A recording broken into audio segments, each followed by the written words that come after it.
Morning. You find me on the shores of Loch Treig. I'm just at the Treig Dam, and I'm about to head up the Easains. It's on the two Munros on the west side of Loch Treig. The weather's looking good just now. It's a bit windy, but it's clear for now. It's supposed to deteriorate by mid-late afternoon, so I'm trying to push on just now and see what I can get done with some nice weather. But it's cold, so I want to keep moving. Right, I'm at the point where you turn off, so you take a right, and you take this path here, this track which leads up. You can't see it now, but at the top of there was like a pillar that is one of the markers for this walk, and you start slowly heading your way up there. So it's still looking nice, still making decent progress.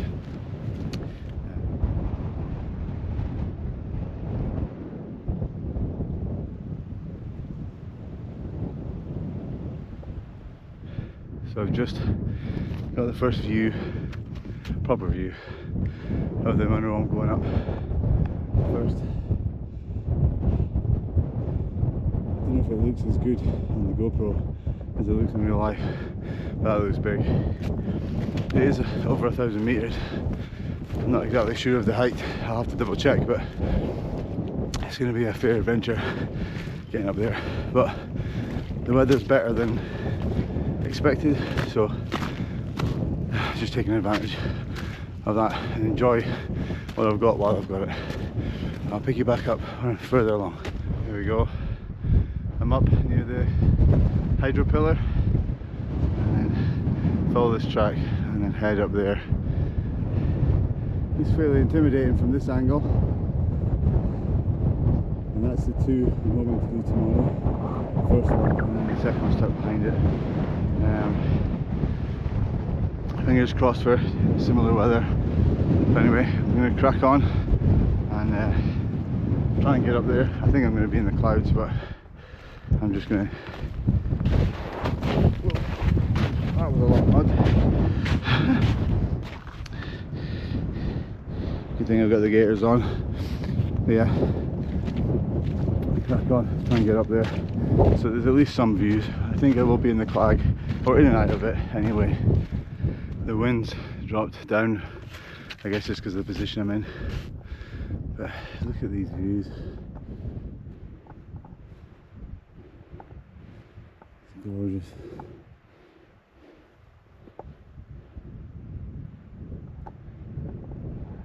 Feeling really lucky. Seem to have found not a path, but I guess where people have gone before, so it's helping. There's already steps kicked in. And so somebody slid down here as well. But yeah, just making my way up. That peak there is just under 800 meters, so still a ways to go. And then it'll be another couple of hundred to at least to the summit of the first Munro. Then there's a bit of a drop to the second and back up again. And I've just got to retrace my steps to get out. So another reason why I chose these is they're fairly straightforward. Straight up the two, then straight back the way you came, which is, I think, in poor conditions or winter conditions, it's a better idea. Keep things simple. So I've had to get the crampons on because I'm starting to face stuff like this now. Some of it's a lot of it's consolidated and quite hard. All those footsteps here, they're frozen over, so, and it's getting a bit slippy. So I just thought it best to stick them on. It's starting to get colder, the gloves are back on as well. I don't think it'll be long, and another layer will be going on, but for now I'm warm enough, so I don't want to overheat. Try and layer at the right time. I'll pick you back up when I'm working my way up through there.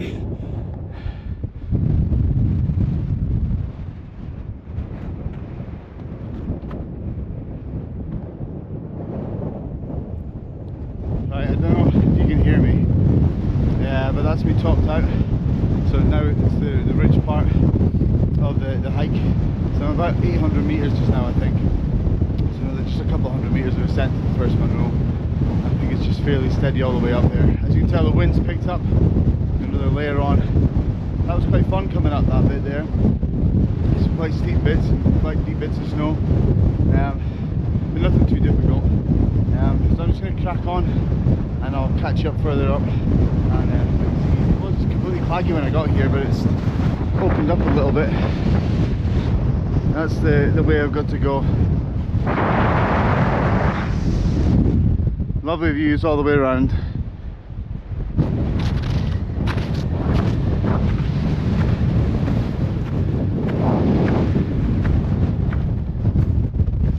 So I'm not getting loads of views, but there's something about walking in the clag in the snow that I quite like.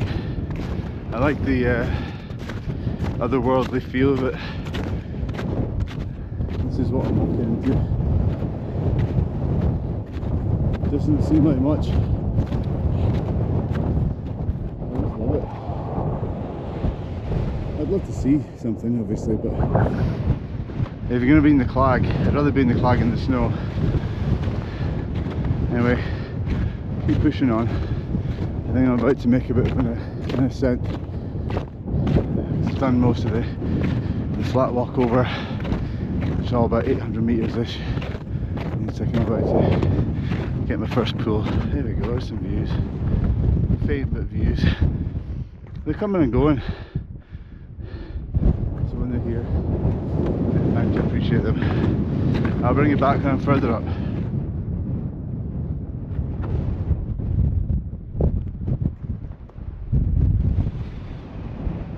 I don't know if you can hear me, but I'm on the summit. It's a white out, I can't really see anything. I'm just going to crack on to Stob Coire Easain and head back. It's been fun, but it's not been, it's been pretty damn cold and windy now, so I'm going to head on. As far as I can tell, this is the summit. I've checked the map multiple times and I can't see Cairn anywhere else, but I'll have a look around, but this appears to be the summit. I'm just going to crack on. That's made the Bialach between Stob Coire Easain and the first Munro. I need to remember the name of that. Hopefully you can hear me. It's not too far to get up, so I'm going to get up, tap it, probably say hello at the top of there, and then I'm going to try and get back to a place where there's some better conditions for filming. So I might not do too many more pieces of the camera just now until I get a bit lower down on the descent off the first Munro. But yeah, that's the way ahead. Looking lovely.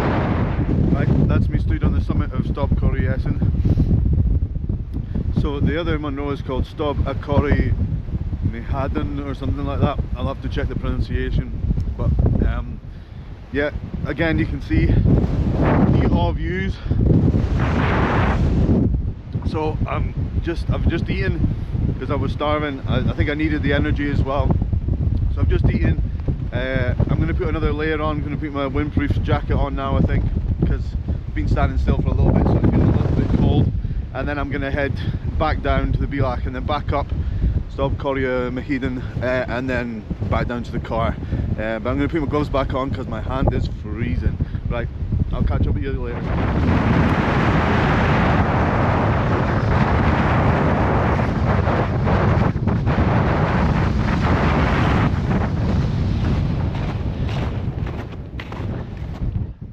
That's me just dropped down the I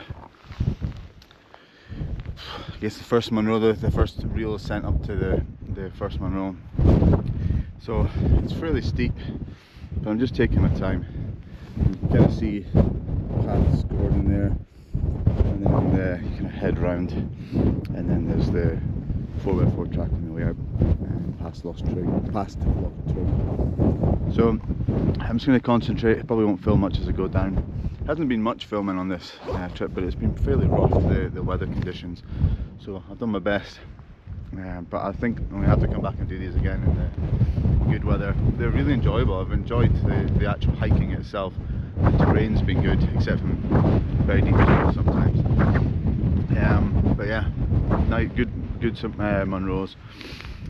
But I'll catch up probably when I get down to the summit here and start making my way back to the 4x4 track. That's me down almost to the over 4 track. And here I've got to go past the sheepfold first. As I was coming down, I think I mentioned it as I was heading up that there was this thing called the hydro pillar.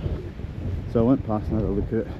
Didn't take out the camera, which was a bit daft, but don't know any history about it. My dad used to work for the Scottish Hydro, so I'll ask him, see if he knows anything about why the Hydro might have built a random pillar. I'll see if I can put some photos at the end of the video of it, and if I find out any information. But just interesting that it's like a massive trig point. I'd say probably like at least double the height of a trig point. So yeah, not sure why that's there. It looked like I had a little metal like cap on the top of it as well. But yeah, just interesting. But I'm just navigating my way past the last little bits of bog. To be honest, it's not been the worst, but maybe that's been because there's been snow. But when the snow disappeared, it has been quite wet. So I don't know what it's like the rest of the year. But I'll catch up when I'm walking along Loch Treig. Treig. I'm not sure again how to say that. Really should take some time and check all the pronunciations of things before I start saying them all. Anyway, I'll catch up with you when I'm further along and round up the video at the end. That's me back on the 4x4 track. Just walking past Loch Treig. There's the dam. It's a nice easy walk back, and after all that snow, and some of it was quite deep, so you're going in past your knees and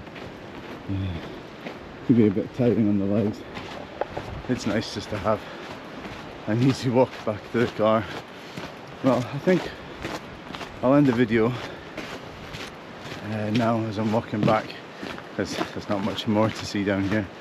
But I really enjoyed the 2 Munros. It was a challenge in the snow and in that strong wind, poor visibility.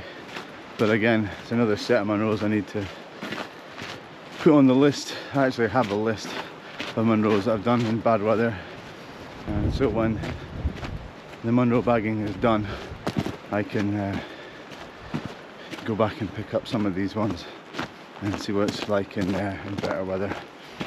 But I'd give them a good 7 out of 10, just because it was a good, the hike itself was good, the mountains themselves are nice. Once you get up that first steep pool, it's a nice walk over, which is fairly steady, to the first Munro. It's a steep drop off. Well, it's not too steep drop off, but it's a steep pull up Stob Coire Easain. Yeah, so good pair of Munros. Doesn't take too long. I think it took a bit longer today because of the snow, but still hasn't taken as long as I thought it might. I think when I get back to the car, it should be about 7.5 hours or something like that. And that's including stops and putting on and off crampons and things. So anyway, thanks very much for watching. Thanks if you've stayed this far, and I'll see you on the next one.